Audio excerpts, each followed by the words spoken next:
नमस्कार, स्वागत है आप सभी का। दर्शकों, Gorakhpur civil court bar association का चुनाव इस समय चल रहा है। अधिवक्ताओं का चुनाव बहुत ही दुरूह माना जाता है, क्योंकि अधिवक्ता समस्त उस पीड़ित व्यक्ति को न्याय दिलाता है जो अन्यत्र कहीं भी न्याय नहीं पाता। वो अधिवक्ता के पास आता है और अधिवक्ता उसको न्याय दिलाता है।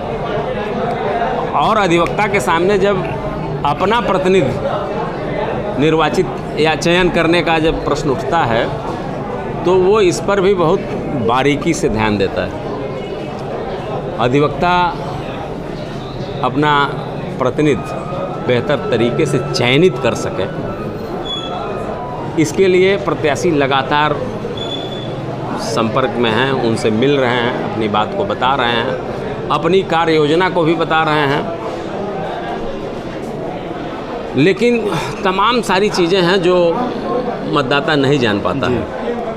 जैसे आपके व्यक्तित्व के बारे में बहुत सारी जानकारी प्रत्येक मतदाताओं को नहीं हो पाती है।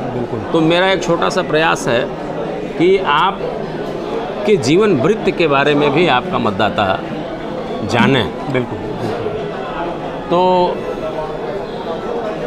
मैं सबसे पहले अपने कार्यक्रम में आपका स्वागत करता हूं और मेरा सीधा सा सवाल कि आपका जन्म स्थान कहाँ है, आपके माता पिता कौन हैं और आपकी जो प्रारंभिक शिक्षा जहाँ से शुरू हुई और विधि स्नातक तक और इस विधि व्यवसाय का जो सफ़र रहा है उसके बारे में आप अपने मतदाताओं को और मेरे दर्शकों को आप बताएं। मैं रत्नेश पाठक, आगामी बार के इस चुनाव में मंत्री पद का प्रत्याशी हूँ।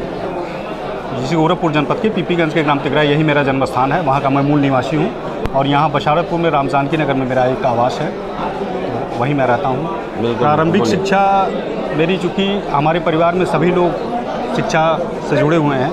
हमारे बाबा भी पीपीगंज के प्राइमरी उसके मिडिल स्कूल के हेडमास्टर रहे शिक्षा के क्षेत्र में। पिताजी भी हमारे जीआईसी राजकीय इंटर कॉलेज के प्रधानाचार्य रहे, उस पद से सेवानिवृत्त हुए। तो चूँकि ट्रांसफरेबल जॉब थी, जहाँ जहाँ वो जाते थे, हम लोग छोटे थे, तो देवरिया से मैंने अपनी प्रारंभिक शिक्षा प्रारंभ की। चूँकि पिताजी उस समय राजकीय इंटर कॉलेज देवरिया में ही पोस्टेड थे, तो हाई स्कूल वर्ष 1987 में मैंने राजकीय इंटर कॉलेज देवरिया से उत्तीर्ण किया। उसके बाद पिताजी का ट्रांसफ़र झांसी हो गया, तो इंटरमीडिएट की परीक्षा मैंने झांसी से उत्तीर्ण की। फिर हम लोग गोरखपुर आए, डीएवी डिग्री कॉलेज से मैंने स्नातक की शिक्षा ग्रहण की और उसके बाद गोरखपुर विश्वविद्यालय से विधि स्नातक की शिक्षा मैंने वर्ष 1997 में पूरी की और उसके बाद से वर्ष 1998 से मैं निरंतर विधि व्यवसाय में हूँ।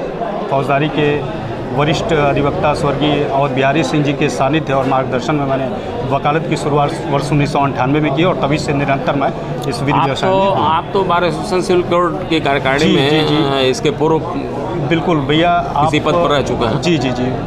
वरिष्ठ अधिवक्ताओं के आशीर्वाद और सहयोग के बल पे वर्ष 2007 में और 2010 में क्रमशः संयुक्त मंत्री और उपाध्यक्ष के पद पे सभी लोगों ने मुझे निर्वाचित किया। इस समय आप मंत्री पद के प्रत्याशी हैं जी। तो कैसे आपके मन में ये आया कि आप मंत्री पद पर आसीन हों जी और अधिवक्ताओं के हितों के लिए बेहतर कार्य कर सकें? क्या कहें? अधिवक्ता समाज ने, यहाँ सिविल कोर्ट के अधिवक्ता बंधुओं ने अपना जो स्नेह, सहयोग और समर्थन मुझे दिया है, वरिष्ठ अधिवक्ताओं का जो आशीर्वाद मुझे प्राप्त हुआ है इसके पूर्व भी, तो वहाँ मैं 2 बार रहा और मुझे ये महसूस हुआ कि बार एसोसिएशन की कार्यकारिणी में जितना परिश्रम एक अध्यक्ष पद का प्रत्याशी कर रहा है, एक मंत्री पद का प्रत्याशी कर रहा है, एक कार्यकारिणी का सदस्य निर्वाचित होने के लिए जो प्रत्याशी परिश्रम कर रहा है और निर्वाचित होकर जाने के बाद वहाँ पे अगर सिर्फ 2-1 पदों तक सीमित रह जिया जाए, तो मेरी यही सोच है कि पूरी कार्यकारिणी को एक साथ लेकर के सबको उसका दायित्व बता करके और पूरी कार्यकारिणी को एक साथ लेकर के सकारात्मक सोच के साथ कुछ रचनात्मक कार्यों का निर्वहन किया जाए। तो जैसे आपके अंदर तो बहुत सारी इच्छा होगी कार्य करने की, जो आपने कार्य योजना आपने बताया जी।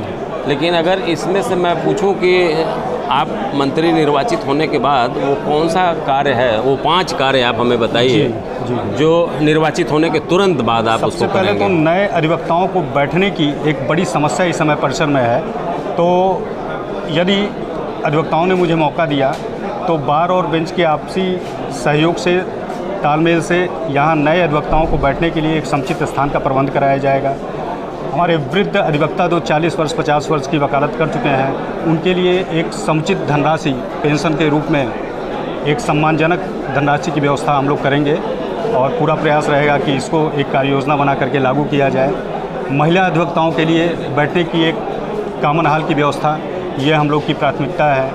और यहाँ पे जैसे अधिवक्ताओं के कल्याण के लिए जो योजनाएं हैं, जैसे कि एक अधिवक्ता कल्याणकारी निधि न्यासी समिति है, तो मैं देखता हूँ कि अधिवक्ता कल्याण निधि न्यासी समिति के यहाँ जो 10 साल 20 साल की वकालत कर चुके हैं लोग, वो लोग भी अभी सदस्य नहीं है जानकारी के अभाव में। तो मेरा ऐसा सोचना है कि यदि बार एसोसिएशन के मंत्री के रूप में मैं निर्वाचित हुआ तो सबसे पहले तो मैं इसको, इन योजनाओं का जो शासन स्तर पे या बार काउंसिल के स्तर पे, स्थानीय स्तर पे जो योजनाएं हमारे अधिवक्ता कल्याण के हित में चलाई जा रही हैं, उन योजनाओं का पूरी तरह से प्रचार प्रसार करा करके और उन योजनाओं का लाभ अधिवक्ता समाज को दिला सकूं, ये मेरी सोच है। अधिवक्ता कल्याण निधि न्यासी समिति के जो भी सदस्य बनेंगे उन सभी लोगों का एक रिकॉर्ड हम लोग रखेंगे, ताकि आवश्यकता पड़ने पे जानकारी के अभाव में भुगतान की स्थिति में उन लोगों को दिक्कत होती है, उनके परिवार वालों को या उनको उसका लाभ नहीं मिल पाता है। तो यही मेरी सोच है कि तो अधिवक्ताओं की मान सम्मान और सुरक्षा भी आपकी मान कार्ययोजना में सम्मान होगी। और सुरक्षा हमारे बार एसोसिएशन का जो एक गौरवशाली इतिहास रहा है, उस गौरवशाली इतिहास को, उस गौरवशाली परंपरा को आगे बढ़ाने का कार्य हम लोग करेंगे, यही मेरी सोच है। बहुत बहुत धन्यवाद आपको। पाठक जी, आप के प्रति हमारी मंगल कामना है। हम ईश्वर से प्रार्थना करेंगे कि आप निर्वाचित हों और उस महत्वपूर्ण मंत्री पद को आप सुशोभित करें। आपने मेरे आग्रह को स्वीकार किया और अपना अमूल्य समय दिया, क्योंकि ये व्यस्ततम समय है। प्रचार के समय से आप थोड़ा सा समय निकाल करके यहाँ आए और अपने व्यक्तित्व के बारे में, अपनी कार्य योजना के बारे में और अपनी 5 प्राथमिकताओं के बारे में हमारे दर्शकों को और अपने मतदाताओं को आपने बेहतर जानकारी दिया। इसके लिए आपको बहुत बहुत धन्यवाद।